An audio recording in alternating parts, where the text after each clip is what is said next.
पाकिस्तान इस वक्त गैर मामूली बारिशों और सैलाब की लपेट में है और ये ऐसा नहीं है कि रात 12 घंटे के अंदर ये सारी काया पलट होगी और हमें इसके मुतल्लिक़ इल्म नहीं था।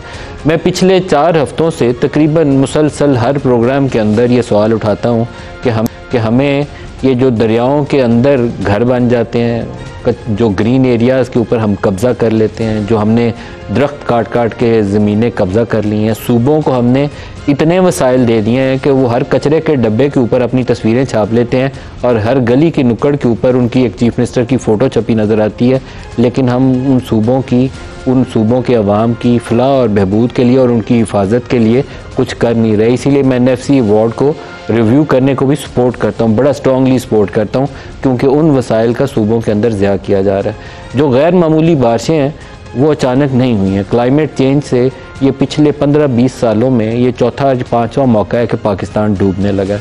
पंजाब के अंदर 1980 की दहाई से शुरू कर लें, 1981 से तो 2025 तक इन 45 सालों में एक परवेज़ इलाही की हुकूमत और एक उस नालायक बुज़दार की हुकूमत, अगर ये दो को आप साइड पे कर दें तो मोर और लेस शरीफ फैमिली बिला शिरकत गैर पंजाब को रूल करती रही है और इस्टेब्लिशमेंट की मुकम्मल सपोर्ट के साथ पंजाब में इनकी हुकूमत कायम रही है।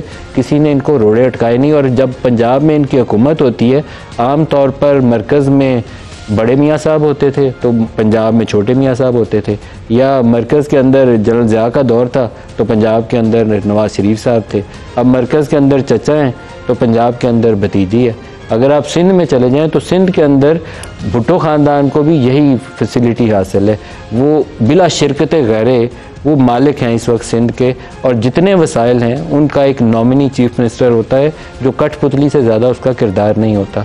तो इस वक्त जो लोग डूब रहे हैं पंजाब के अंदर, सियालकोट, नारोवाल, हाफजाबाद, सरगोदा, लाहौर, कसूर, उकाड़ा, Faisalabad and many other cities, फ़ौज को तलब करके हम बचाने की कोशिश कर रहे हैं। तो इन लोगों को बचाने के लिए अव्वलीन ज़िम्मेदारी सूबाई हुकूमत की थी जो उन्होंने अदा नहीं की। जो सूबे को पैसे आते हैं तो 60% के करीब पैसा सूबों को चला जाता है। वो सूबा पैसे किस चीज़ के ऊपर लगाता है? 2.5-3 करोड़ बच्चा आउट ऑफ स्कूल है पाकिस्तान के अंदर, तालीम पे भी नहीं लगाते। हेल्थ सेक्टर के लिए लोग रुल जाते हैं सड़कों के ऊपर, प्राइवेट डॉक्टर से किसी से या मेडिकल स्टोर से खुद एंटीबायोटिक्स ख़रीद के खा लेते हैं क्योंकि और उनके पास चारा कार कोई नहीं होता, हेल्थ पे भी नहीं लगता। तो पैसा लगता कहाँ है? अगर इसका एक सही तरीके से ऑडिट कर लिया जाए तो शायद इस कौम को उसका जवाब मिल जाए। इस डिज़ास्टर के अंदर पंजाब हुकूमत का रोल जो है बहुत ही नाकस है। रात को आधी रात के बाद अगर लोगों को आप कहें कि पानी आने लगा है निकल जाओ, और उस वक्त सियालकोट डूब गया हो, उस वक्त लाहौर की आबादियाँ और कसूर की आबादियाँ ऐसी सूरत हाल में हों कि वो सरों पे दुपट्टा भी ना हो और औरतें घरों से भागने पे मजबूर हो क्योंकि पानी आ चुका था, जब उनको ये वार्निंग साइन नज़र आता है कि घर छोड़ दो, पानी आ गया, दरवाजे पे है पानी। मैंने BBC पे अभी स्टोरीज़ पढ़ी हैं कि जिन इलाकों से लोगों ने घर खाली किए हैं वो ऐसी कैफियत में थे कि उन्होंने कहा कि सांप साइड पे गुजर रहे थे और हम खौफ से मारे अल्लाह से दुआएं मांगते हुए वहाँ से निकले। ये सूरत हाल है। ये हुकूमत का किरदार ये है। अब वक्त से पहले बंदोबस्त नहीं किया। इतना बड़ा प्रोजेक्ट शुरू कर लिया गया RUDA, Ravi urban development project के नाम से, और रूडा का ओरिजिनल कॉन्सेप्ट ये था कि आपने एक बहुत बड़ी झील बनानी है, बांध बनाना है जो रिवर फ्लोज का नेचुरल चैनल है, उसके लिए एक चैनलाइज करना है कि पानी जब भी आएगा बारिश का या भारत छोड़ेगा तो उसको चैनलाइज कैसे करना है।